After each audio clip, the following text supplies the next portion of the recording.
고마우신 아버지, 우리들에게 말씀을 깨달을 수 있는 지혜와 또 말씀으로 회복될 수 있는 은혜 가운데 이끌어 주심을 감사를 드립니다.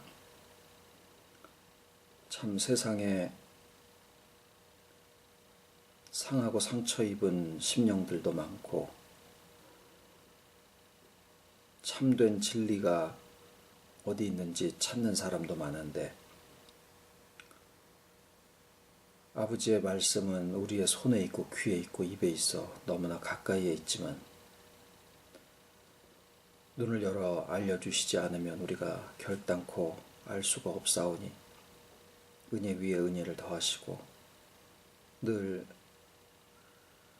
지혜의 영을 더하시사 깨달음이 풍성하게 하시고 또 말씀으로 새롭게 하사 저희가 하나님을 바로 알고 그리스도의 구속과 또 우리 자신에 대한 모든 지식에까지 새로워지기를 진정으로 소원을 드리옵고 이 모든 것이 아버지의 선하신 그 택하심을 따라 또 되는 것을 이 시간에 또 고백을 드리오니 말씀이 저희들의 삶과 인격을 통하여서 얼마든지 나타나기를 진정 소원을 드리와 모든 말씀을 예수님의 이름으로 기도드립니다. 아멘.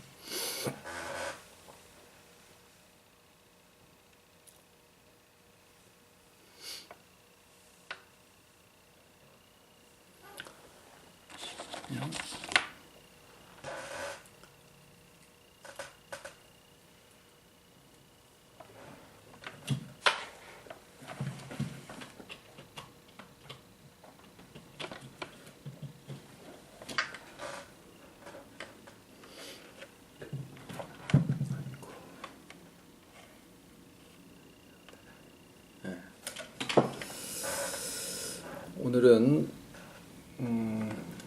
요한계시록을 어떤 관점으로 볼 것이냐라는 말씀을 좀 같이 나눠보겠습니다.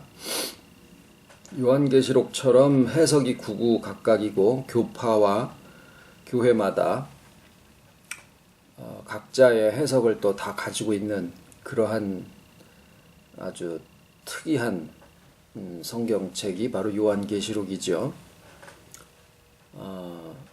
이제 말세와 종말론을 이야기하는 교회일수록 요한계시록에 더 집착을 하게 되고 또 거기에 대한 각자의 해석들을 또 가지고 있는데 우리가 요한계시록을 어떤 관점으로 볼 것이냐라는 것을 미리 결정해 놓고 그 관점에 따라서 성경을 보기보다는 요한계시록을 보기보다는 성경을 창세기부터 요한계시록까지 기록하게 하신 분이 하나님이시고 동일한 용어와 동일한 그 해석의 방법으로 마태복음도 보게 하시고 창세기도 보게 하시고 그리고 요한계시록도 같은 맥락 속에서 바라보게 하신 그 하나님의 기록의 방식을 따라서 요한계시록에만 특별하게 적용되는 어떤 해석 방법이 있는 게 아니고 성경 전체를 일관된 방법을 따라서 보다가 보면 요한계시록 자체가 우리에게 그 올바른 기록의 의미와 목적을 제시해 주리라고 하는 것이 저희의 입장입니다. 그래서 요 1시간 동안에 요한계시록을 전체를 다 해석을 한다라고 하는 것은 당연한 무리고 그러나 또 이 요한계시록을 전체적으로 바라볼 수 있는 그 시각도 반드시 오랜 많은 시간을 투자를 해서 구절구절을 다 세밀하게 해석을 해야만 되는 것은 또 아니라고 생각을 하기 때문에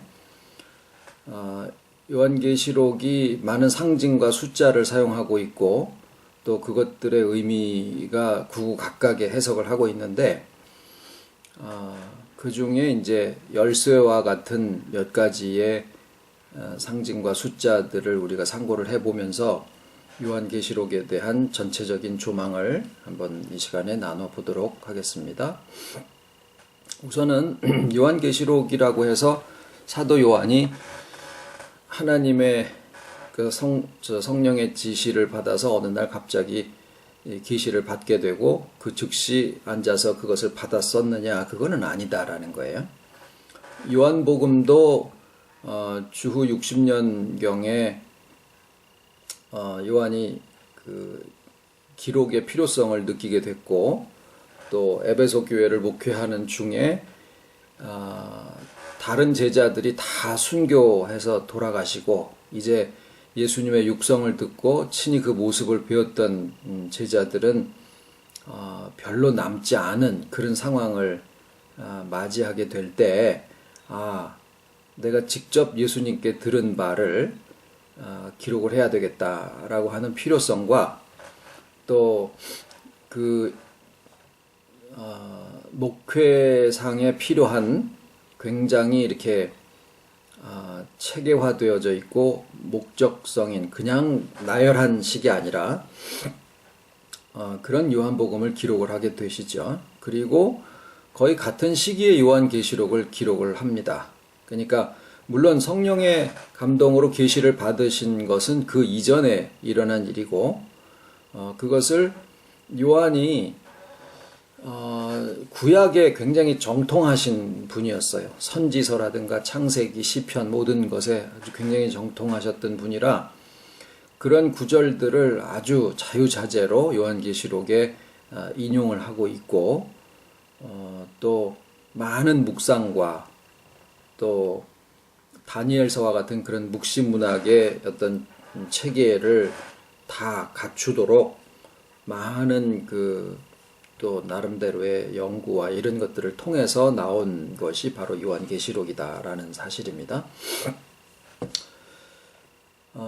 우선은 요한계시록을 누구에게로 전달을 하기 위해서 쓴 것이냐, 본인이 보기 위해서는 아니고 누군가에게 그것을 전달하기 위한 것인데 이 성경을 바라보는 그 관점이다라고 했을 때 우선은 그 기록할 당시의 상황을 절대 배제할 수 없다라고 하는 거예요. 그러니까 요한이 에베소 교회에 목회를 하고 있을 때 그때 당시가 어떤 시기냐 하면은 그 네로 황제는 이미 죽었는데 어떻게 죽었는지도 잘 모르고 한편에서는 네로 황제가 다시 살아나서 온다라는 그런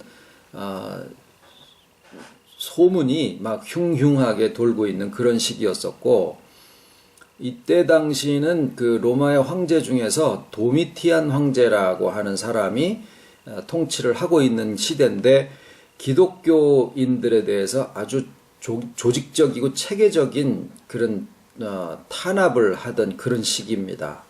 그래서 다들 막 그냥 숨어서 신앙생활을 할 수밖에 없었던 지하교회로 들어갈 수밖에 없었던 그런 시기였었기 때문에 요한이 계시록을 받아서 기록을 했을 때 그것을 가장 시급하게 받아서 어떤 복음에 의한 소망과 또 하나님의 섭리의 이런 환란을 포함한 하나님의 섭리의 목적이 무엇이다라고 하는 것을 가장 먼저 전달받았어야 되는 것은 바로 그때 당시에 도미티안 황제 시대에 살고 있었던 에베소 교회와 다른 7교회의 교인들이었었더라라고 하는 것을 우선 먼저 저희가 생각을 해봐야 되고요.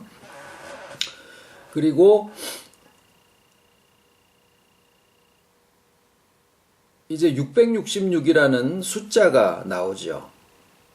그런데 그 숫자를 이제 적그리스도의 숫자다, 짐승의 숫자, 짐승의 표를 봤는데 이제 거기에 그 짐승의 숫자 또는 그 이름의 숫자가 있는데 지혜 있는 자의 이를 세어볼지니 666이라 그렇게 되어 있죠.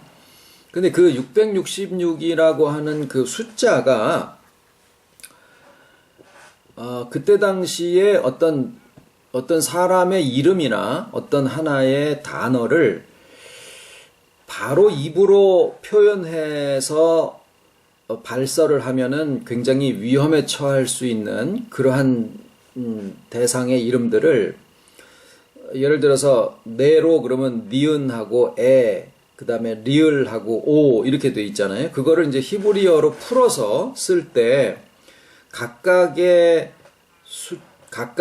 그 알파벳에다가 숫자를 하나씩 다 매겨 놓은 거예요. 그래서 그것을 다 더하고 더한 그 숫자의 합, 그걸 가지고 그 사람의 이름의 숫자로 그렇게 하는 그런 기록 방식이 일종의 숫자 암호 같은, 그것에 익숙해져 있는 사람들한테는 그게 어려운 게 아니고 아주 친숙한 그런 숫자 게임 같은 방식이었었는데, 그 나라 용어로 그걸 게마트리아라고 그렇게 부릅니다.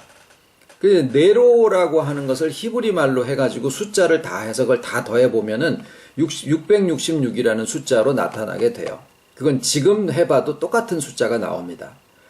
그런데 이게 이제 보통 사탄의 숫자, 적그리스도의 숫자다라고 그렇게 해서 알고 있는데, 그 숫자를 쓴 사본 중에 보면은 어떤 사본에는 616이라는 숫자로 그게 나와 있는 것들도 있어요. 그런 게 통용이 됐더라라는 거죠. 그리고 왜 그런가 하고 보니까 네로 황제의 이름을 네로라고 부르기도 하고 또는 네론이라고 부르기도 했더라라는 거를 다른 책들에서 보게 되는 거예요. 그런데 네론이라고 하는 것을 해보면은 그걸 다 합한 숫자의 합이 616으로 나오게 됩니다. 그래서 이 사본들에 나와 있는 적그리스도의 숫자가 666 또는 616이라고 하는 이러한 현상들은 바로 그때 당시에 그 짐승의 숫자로 표현되어 있는 것이 네로 황제를 당시로서는 네로 황제를 가리키고 있다라고 하는 것에 대한 하나의 반증으로 지금도 신학자들이 인정을 하고 있는 그런 상황입니다.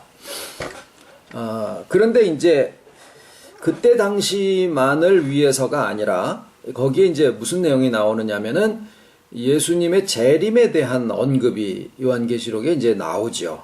그래서 예수님의 재림이 아직 일어나지 않았다, 오늘날까지. 그래서 그 예수님의 재림을 기다리고 그 재림 시기에 일어나는 일들이다라고 해서 이것이 이제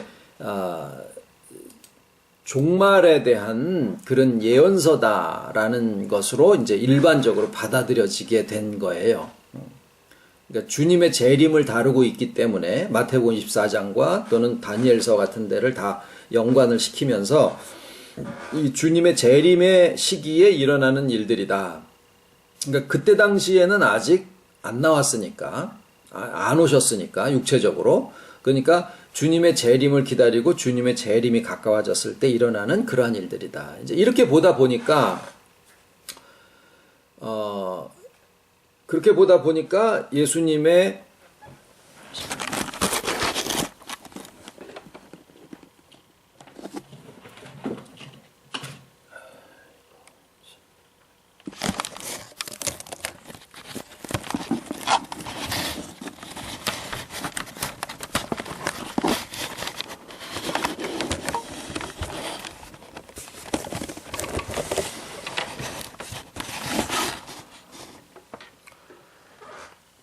그렇게 보다 보니까 예수님의 재림 시기니까 이제 종말에 대한 것이다. 그래서 이것을 이제 시간적으로 보게 되는 그런 하나의 관점이 이제 나타나게 되는데, 그런 해석 방법으로 해서 요한계시록에 나와 있는 그 사건을 이제 예수님의 재림이 오시기 전에 일어나는 어떤 시대적인 순서로 그렇게 해석을 하는 사람들이 이제 보통 세대주의자들이다라고 이야기를 하게 됩니다.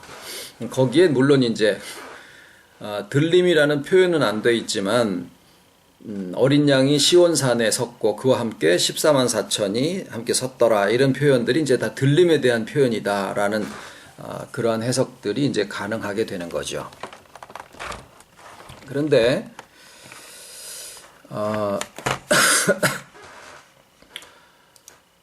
이제 오늘 함께 좀 보시려고 하는 것은 요한계시록에 나와 있는 그 관점을 우리가 지금 아까 처음에 말씀드린 대로 관점을 미리 정해가지고 거기에다 맞추려는 식으로 접근할 것이 아니라 우선은 굵게 여기에 사용되고 있는 이제 숫자와 짐승 뭐 여러 가지 것들이 있는데 그 중에서 오늘은 특별히 이제 이 숫자와 관계된 부분에 대해서 좀 집중적으로 말씀을 드리겠습니다.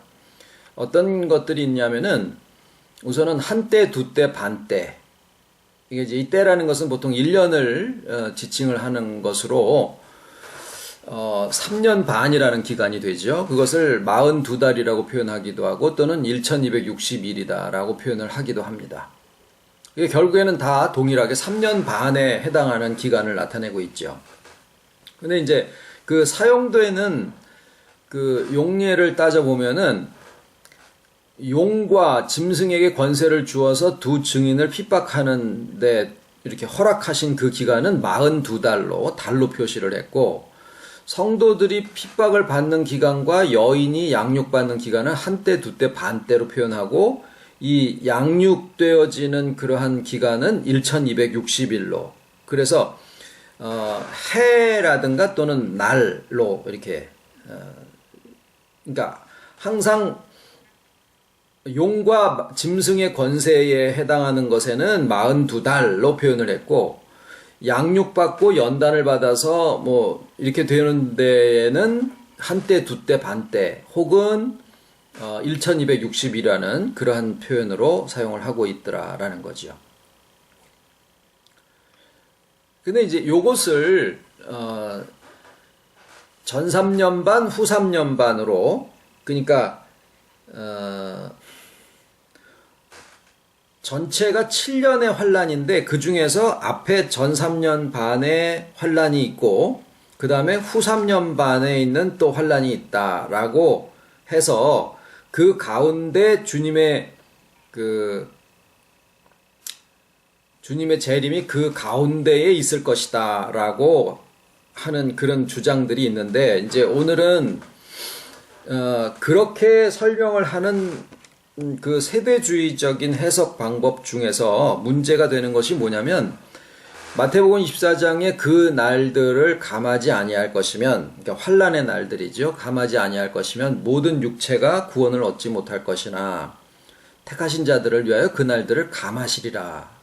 그렇게 얘기를 하셨고 또 여기는 날짜까지 딱 집어서 1260일이다 라고 하면은 결코 감해질 수 없는 그러한 규정인데 이 두 구절이 서로 상충된다 이런 것을 가지고 고민을 하고 있는 실정이에요. 세대주의적으로 이것을 하나의 숫자로 보게 되면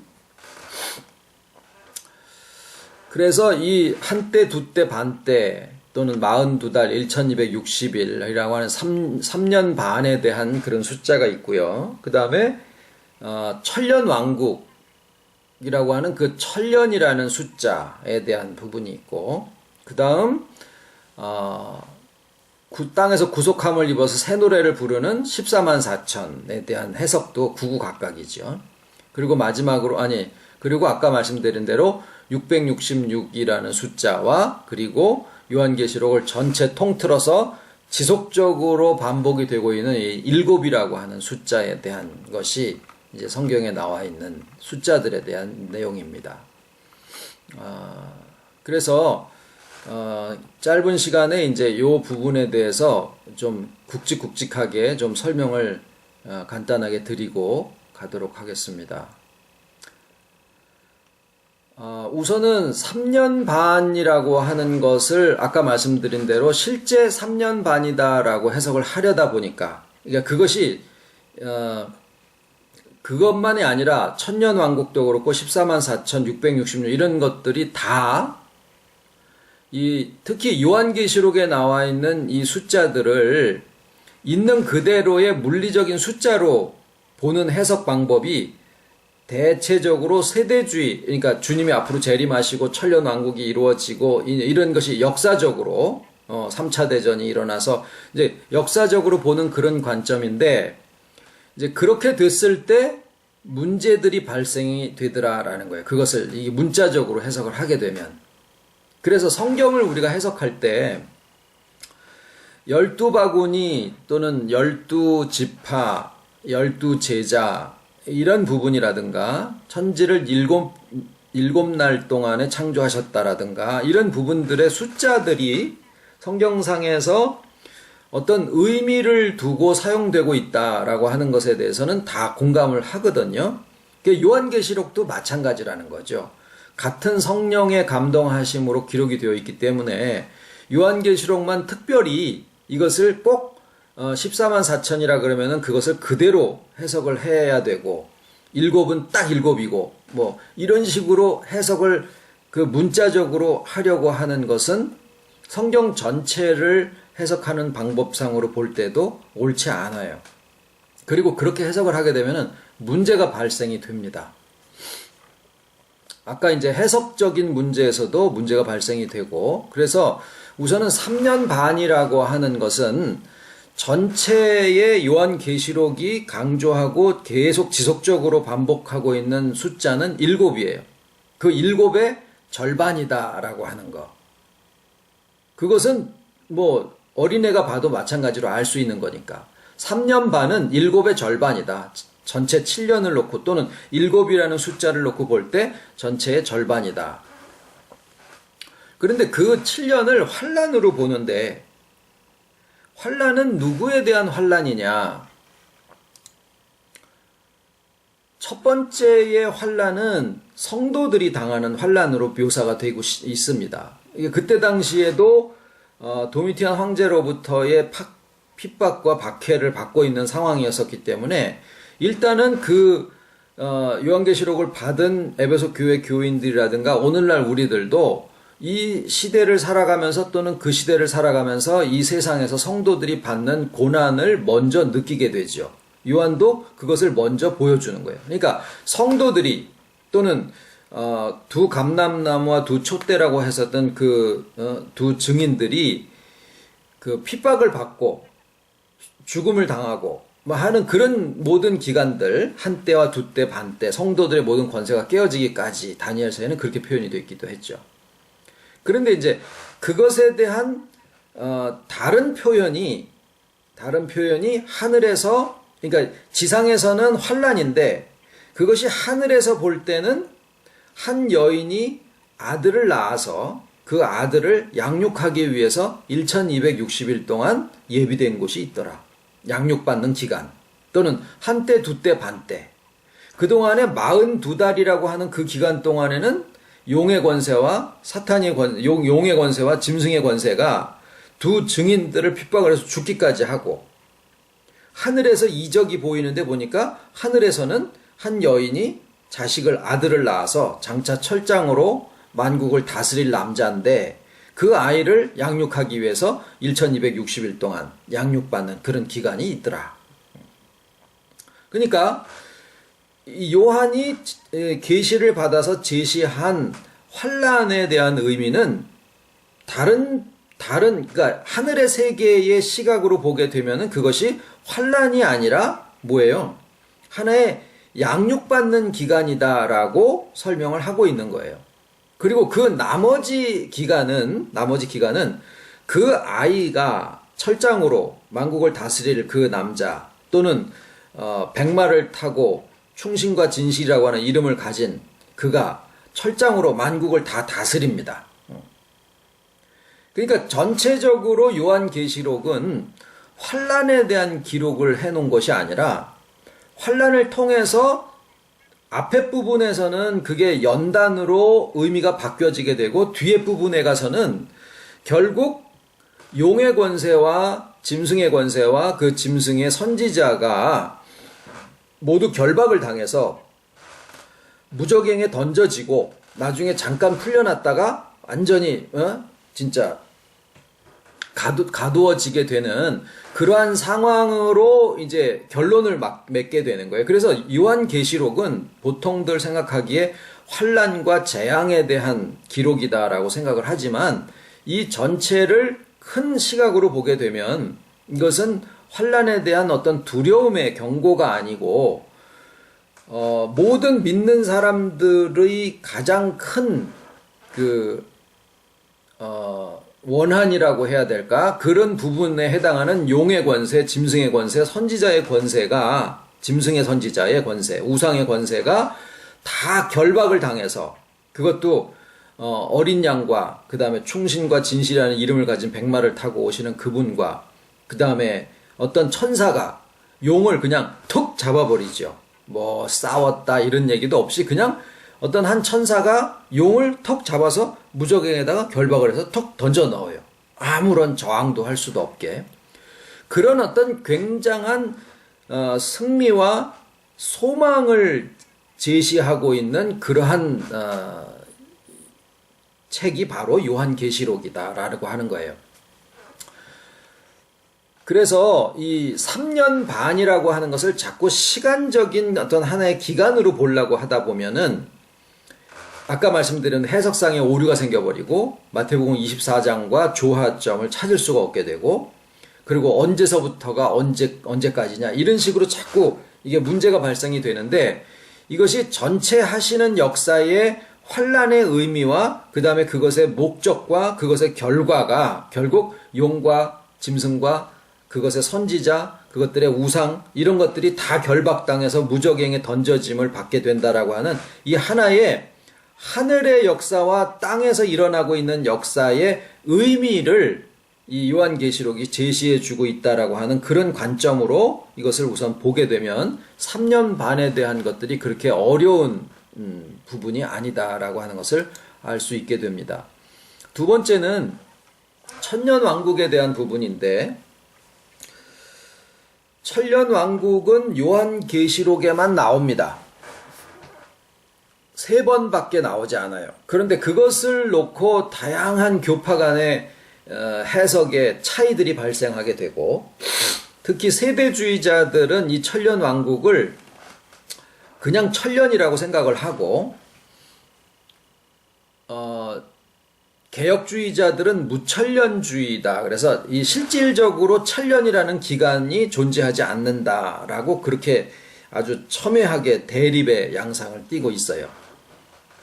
그런데 그렇게 이 요한계시록에만 나오는 천년왕국이라고 하는 이 정말 성경 전체를 놓고 3번밖에 표현이 되지 않고 있는 이 용어가 우리들에게 사람을 이렇게 혼돈하게 만드는 그 개념이 아니라 요한계시록 전체를 바라보는 하나의 열쇠를 제공하는 것과 같은 그런 역할이 있다라고 하는 거예요. 지금 드리는 말씀은 그거는 뭐냐면 천년왕국을 중심으로 해서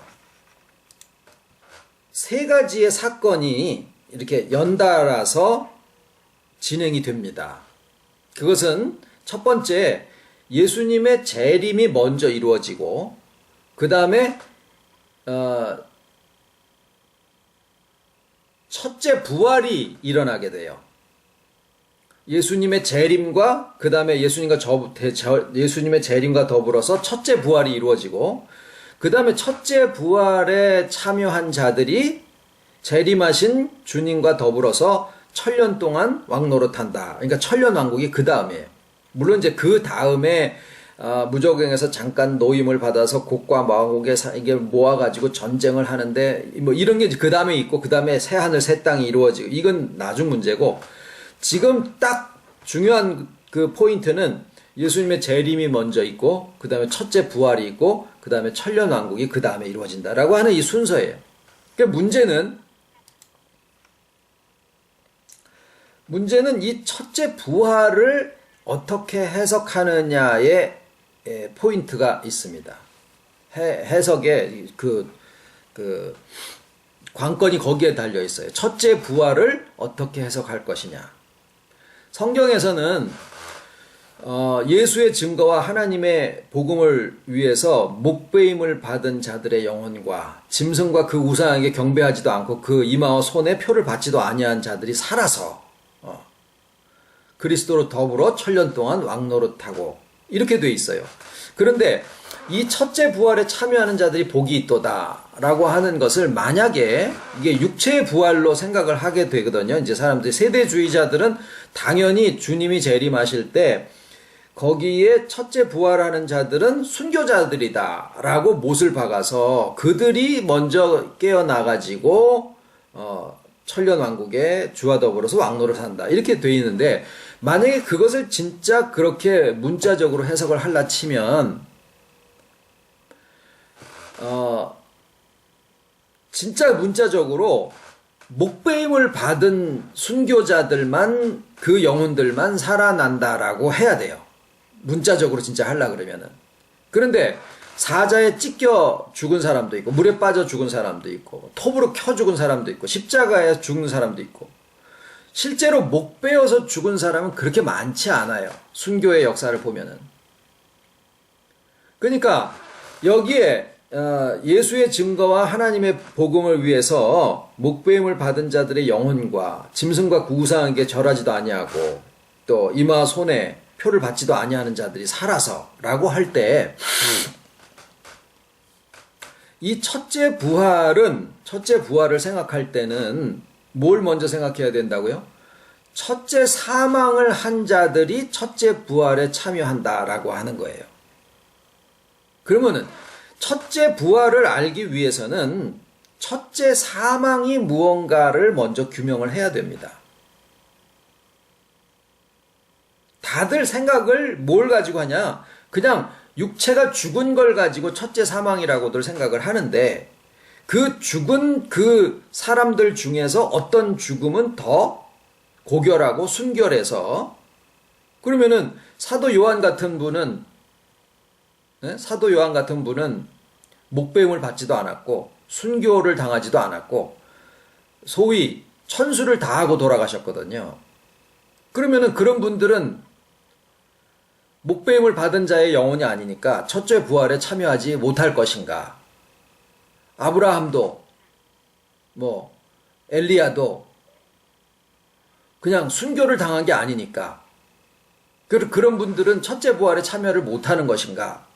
이런 난제에 빠지게 됩니다. 난항에 빠지게 됩니다. 이것을 첫째 사망과 첫째 부활을 육체에다가 적용을 하려다가 보니까 생기는 현상이에요. 첫째 사망은 어디에서 찾아야 되느냐?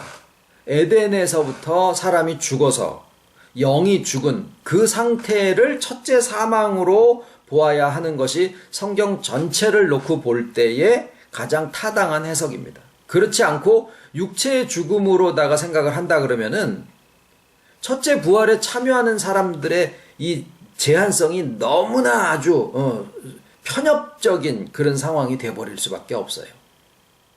그러면 첫째 사망이 하나님에게서부터 떨어짐으로써 영이 죽은 그 세계라고 하면 주님의 재림과 더불어서 그 죽은 영이, 하나님의 선택된 자들의 죽은 영이 다시 살아나는 것, 그것이 첫째 부활이다라고 하게 되면요, 이 시기가 어디로 가야 되느냐? 그때 당시에 도미티안 황제 시기에 예수 믿던 사람들이나 그 이후에 2000년 동안을 다 자기 시대에 태어나면서 예수 믿게 되는 사람들이 다 이 자리에 들어갈 수 있는 상황이 된다라는 거예요. 그러면은 요한계시록이 그때 당시에나 또는 2000년 후가 지난 예수님의 재림이 언제 올지 모르는 이런 세대주의자들이 보는 지금 이 종말에 해당하는 어떤 특수한 사람들에만 해당하는 게 아니라 예수님의 사역의 결과로 주와 연합이 회복되어져서 죽은 영이 소생하고 영혼의 구원이 시작되어지는 그 모든 사람들에게 다 첫째 부활에 참여함이 허락이 되어진다라는 것을 우리가 얻어낼 수가 있어요. 자꾸 그리스도로 더불어서 왕노릇하리로다라고 하는 그 문구에 우리가 빠져서 왕노릇을 하면은 왕노릇을 받는 사람들도 있어야 되지 않느냐. 그래서 나는 너보다 위에 있다. 나는 왕권이고 너는 백성이다라고 하는 이 굴레에서 성경을 보다 보니까 자꾸 이 어떤 특수성을 생각을 하게 되는데, 여기에 왕노릇이라는 말은 다른 사람들 위에서 내가 너보다 높아서 너를 지배하고 너 위에 군림한다라는 그런 의미로 하신 게 아니라, 그리스도께서 하시는 왕직, 다시 말하면 뭐예요? 대속이에요. 대속의 사역과 대속의 역사를 우리의 삶을 통해서, 그거는 누가 해주는 거냐? 보아스가 엘리멜렉보다 높아서 갚아준 게 아니라는 거예요. 만약에 보아스가 망했으면 엘리멜렉이 보아스의 대속을 해줄 수도 있는 거예요. 그러니까 대속은 형제들끼리 서로가 서로의 대속을 해줄 수도 있게 되어 있더라라는 거예요. 그게 왕노릇이에요. 서로가 서로에게 대해서 하나님이 허락하신 그 구원을 서로가 서로에게 회복시켜주고 충만에 이르게 해주는 왕노릇을, 내가 너보다 높아서 내가 너를 다스린다, 이 개념이 아니라 내가 너의 회복을 돕고 너가 나의 회복을 돕고, 내가 너에게 그리스도의 직분을 대행하고 너도 나에게 그리스도의 직분을 대행한다. 이게 왕노릇이에요. 그런데 거기에 뭐가 있어요? 그리스도와의 연합이 있죠. 그러니까 천년왕국의 시작은 언제로 봐야 되느냐? 이제 여기에서 이제 개혁주의에서는 언제로 보냐면 예수님의 초림에서부터 오늘날까지를 천년왕국으로 봅니다.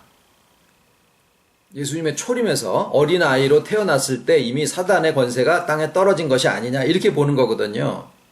근데 저는 거기에 조금 동의하지 않습니다. 왜냐하면 예수님이 이 땅에 오심으로써 우리의 죽은 영이 살아난 게 아니거든요. 주와 더불어서 왕노릇을 하는 것은 우리의 영이 소생한 바가 되어져서 영혼의 구원이 시작되면서부터가 이 주와 더불어서 왕노릇이 시작이 되는 거예요. 그렇게 보면 예수님의 사역이 다 성취가 되어져서, 예수님이 뭐라고 하셨어요? 다 이루었다. 그리고 아직 부활을 안 하셨잖아요. 그러니까 돌아가는 시점인데 어떻게 다 이루었다라고 얘기를 하셨느냐라는 거예요. 딱 운명하시고 나서 육체로서는 무덤에 계셨으나 영으로서 옥에 갇힌 영들에게 전파하실 때 영원에서 진행되어진 역사이기 때문에, 그때 과거, 현재, 미래랑 상관없이 모든 죽어있는 하나님의 택하신 영들을 주님이 만나신 바 되고, 그때 영들이 다 살아날 때 예수님보다 시대적으로는 2000년 후에 태어난 우리들의 영들이지만, 하나님의 작정 속에 그리스도의 구속이 배제된 작정 속에서는 이미 죽은 거예요. 그래서 예수님이 그때 옥에 갇힌 영들을 만나서 연합하심으로 다시 살려주신 영들 안에 2000년 후에 있는 우리들의 영들도 그때 다 포함이 되어져서 살림을 받게 됐다라고 하는 거죠. 그러니까 엄밀하게 시대적으로 천년왕국이 언제서부터냐라고 하면 주님이 죽으신 다음에 옥에 갇힌 영들에게 전파하실 때, 그때로부터 천년왕국의 역사가 시작이 됐다라고 보는 것이 이제 저의 견해입니다.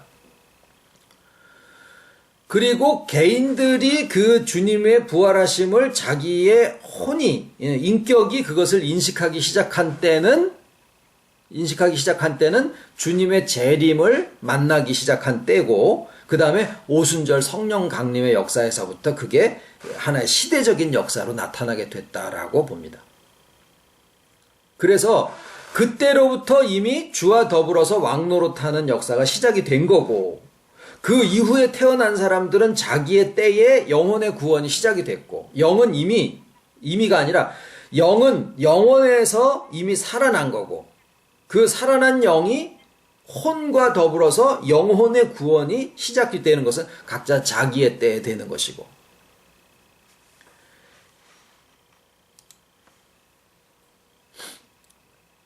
그래서 천년이 주는 이 개념은 물리적인 시간의 개념이 아니고 영원에 버금가는 가장 긴 세월을 표현하고 있어서 그 시간에는 시간의 흐름이 인간의 인지 능력으로 볼 때 시간의 흐름이 더 이상 의미가 없게 되고 거기에는 뭐가 있느냐? 영원과 방불한 시간 속에 있는 현재의 자기 자신의 인격, 거기에 영원 안에서의 자기 자신에 대한 인식이 남아있을 뿐이다라는 거예요.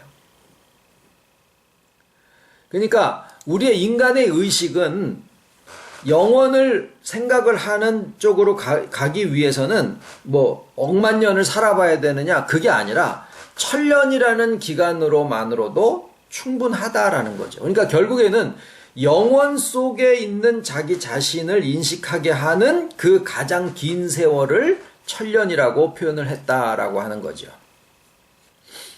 옛날에는 엿새 만에 만드셨기 때문에 뭐 6천년 종말이다 이렇게 얘기를 하고 그래서 7천년 안식세기다. 그런데 그렇게 한다 그러면은 매 천년마다 무슨 하나의 마디가 있어야 되고 성경 전체가 6천년을 증거를 하고 있어야 되는데 계산기를 두들겨 보면 간단하게 6천년이 안 나옵니다. 그리고 매 천년마다의 어떤 마디가 되는 그런 역사가 있는 것도 없어요.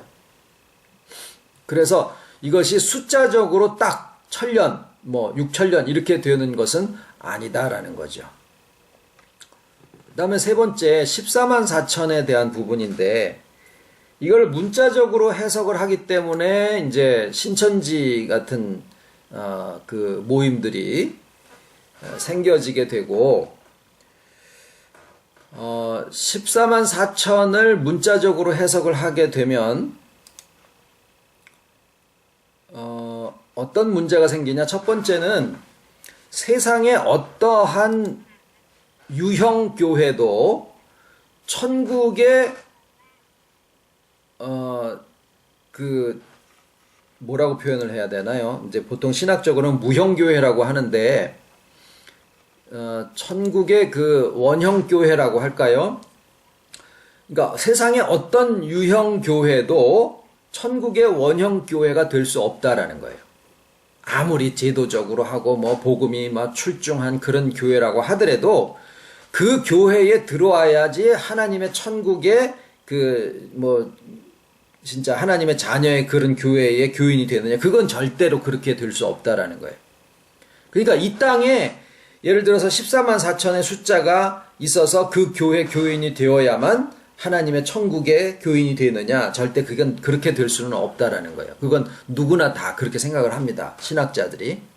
그 다음에 14만 4천을 실제 숫자로 때려서 믿다가 보니까 이 내부적으로는 14만 4천이 문제가 돼버려요. 내부적으로는 한쪽 귀퉁이가 떨어져 나가기도 하고 어떤 지파는 너무 많아지고 어떤 지파는 모질라고 그 1만 2천이 넘긴 어떤 지파는 반란을 일으켜가지고 떨어져 나가가지고 뭐 새로운 교단을 만들기도 하고 막 그래 해도 막 10,000명이 넘어가니까 그런 일들이 막 벌어지고 내부적인 갈등을 외부로 돌리기 위해서 뭐 외국에 또 선교를 하자 막 여러 가지 이제 새로운 이론들이 자꾸 나오지요. 다 왜 그러느냐? 이것을 요한계시록에 나와 있는 숫자를 액면 그대로의 문자적으로 해석을 하려다 보니까 생기는 무리한 현상들이에요. 그러면은 14만 4천이 가지고 있는 참된 의미는 뭐냐면 12지파 곱하기 1만 2천이라는 뜻이니까 12이 2번 반복이 됩니다. 이것은 성경의 전체적으로 중복에 의한 강조, 그런 표현 방법이에요. 왕의 왕, 만왕의 왕, 만주의 주, 또는 뭐 진실로라든가, 또는 아가서를 영어로 하면 Song of Songs, 노래 중에 노래, 뭐 이런 식의 중복함으로써 강조하는 그런 식인데 12 곱하기 12도 마찬가지입니다. 성경의 12은 충만을, 인간에게 베풀어 주신 충만을 표현하는 숫자인데 12지파, 12제자, 12바구니 가득히 다 이런 표현들이 그 12를 사용을 하고 있는데 문제는 뭐냐면 다 뭔가 하나씩 빠진다라는 거예요. 12지파에서도 레위지파가 빠지기도 하고 요한계시록에 나와 있는 12지파의 이름에서는 단지파가 빠지고 구약 성경에 있는 12지파에서는 레위 지파가 하나 빠지면서 장자들을 대신해서 제단 일을 받들고, 대신에 요셉의 두 아들 에브라임과 므낫세가 각각 한 지파로 이렇게 되죠. 그래서 13지파 꼴이었었어요. 예수님의 제자 중에서도 가룟 유다가 하나 빠지게 되고, 12바구니 가득히라고 해서 충만인데 그 거두어진 내용물들이 전부 다 부스러기들이고, 그러니까 뭔가가 다 12과 관계된 것은 완전하다라는 게 아니라 충만한데 뭔가 부족을 내포하고 있다, 이런 뜻이에요. 부족한 충만, 뭐 그런 설교를 한번 한 적이 있었죠. 이제 그런 내용입니다. 그래서 14만 4천이라는 것은 주와 더불어서 연합한 충만의 충만, 뭐 하늘과 땅의 충만이라고 할 수도 있고, 하여튼 충만의 충만을 가지게 된 자들의 그 모습, 그것을 14만 4천이라는 숫자로 표현을 한 것이다 라고 하는 거죠. 실제로 하나 둘 셋 넷에서 14만 4천을 얘기하는 게 아니다라는 거죠.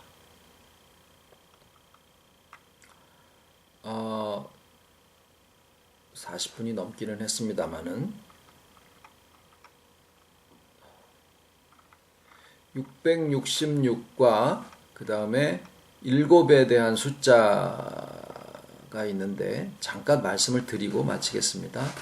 666은 아까 이제 게마트리아라는 그 숫자 암호에 대한 부분을 말씀을 드렸고,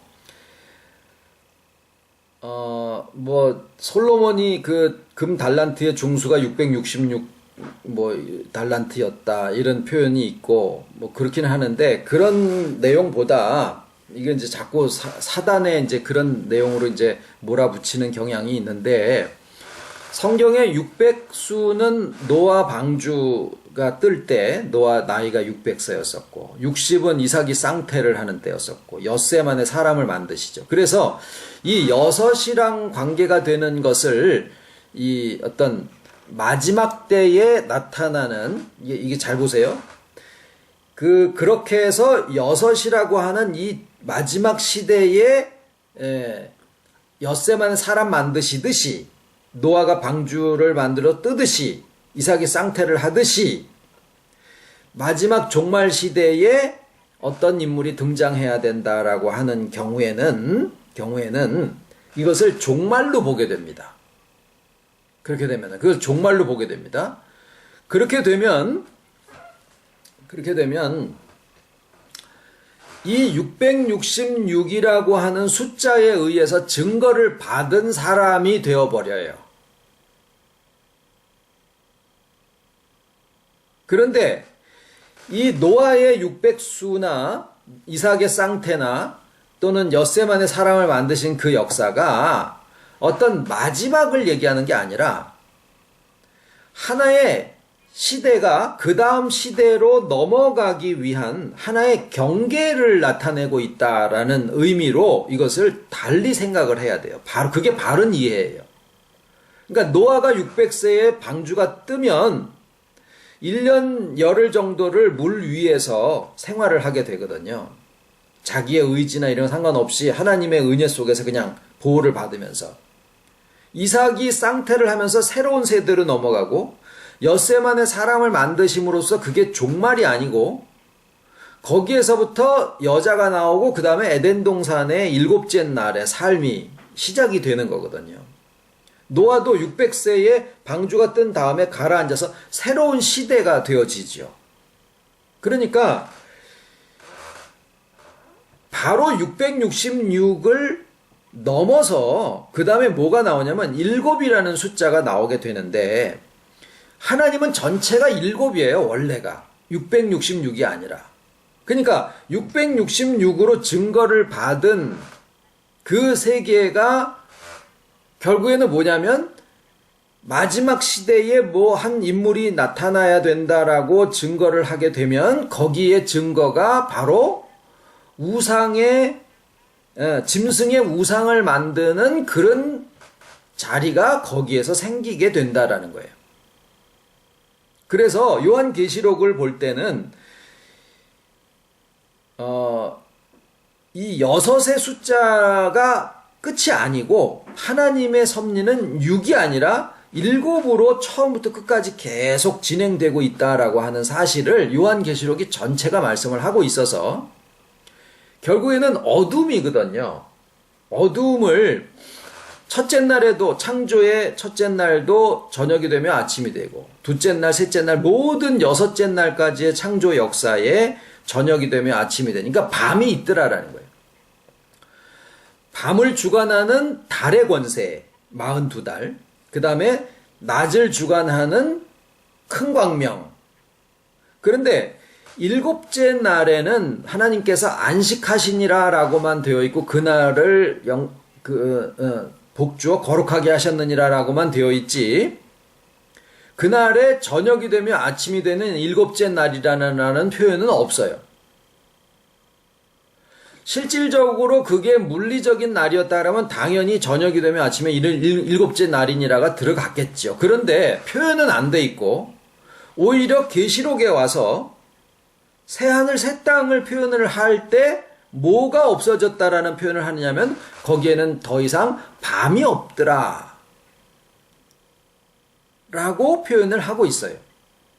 그러니까 밤이 계속 역사를 하지만 어디까지만 표현이 되냐면 6의 숫자로까지만 표현이 되고 그 다음에 새하늘 새 땅이 되어지는 그 세계에서는 밤이 더 이상 없다라고 하는 식으로 창세기에 대한 그 결말을 요한계시록 21장과 22장에 해놓고 계시는 거예요. 그러니까 전체를 같이 볼 수밖에 없다라는 거죠. 그래서 요한계시록은 전체가 7이라고 하는 하나님의 역사가 이루어진다라고 하는 사실이 주와 연합된 가운데서 어린 양이 시온에 섰고 14만 4천이 그와 함께 섰더라라고 하는 그 내용이 실제로 한두 사람 이렇게 해서 어느 땅에 이렇게 쓰는 게 아니라 이미나 2000년 전에 주님의 사역이 다 이루었다 하시고 영으로서 죽은 영들을 살리시고 그 다음에 그때로부터 부활하신 주님의 세계를 알면서 자기 안에서 영혼의 구원이 시작되는 그 모든 이후의 시대가 다 천년왕국에 들어가고 주와 더불어서 대속의 삶을 살아가는 그 길이 열려졌다라는 거예요. 오늘날까지. 그러니까 그렇게 보면 우리가 지금 살고 있는 이 시대도 주님의 구속이 성취된 이후에 연합의 세계 첫째 부활에 참여해서 주와 더불어 왕노릇을 하고 있는 그런 시대라고 보면 지금 우리도 뭐예요? 천년왕국 안에 살고 있는 것이다 라는 것이죠. 그래서 성경의 요한계시록은 앞으로 3차 대전이 어떻게 일어나고 언제 가서 주님의 재림이 일어나서 뭐 죽은 자들이 무덤에서 부활해가지고 거기에서 뭐 하늘의 천년왕국이 이루어지고 이런 것에 대한 묘사를 한 게 아니라 이미나 2000년 전부터 시작된 천년왕국의 역사가 택하신 자들의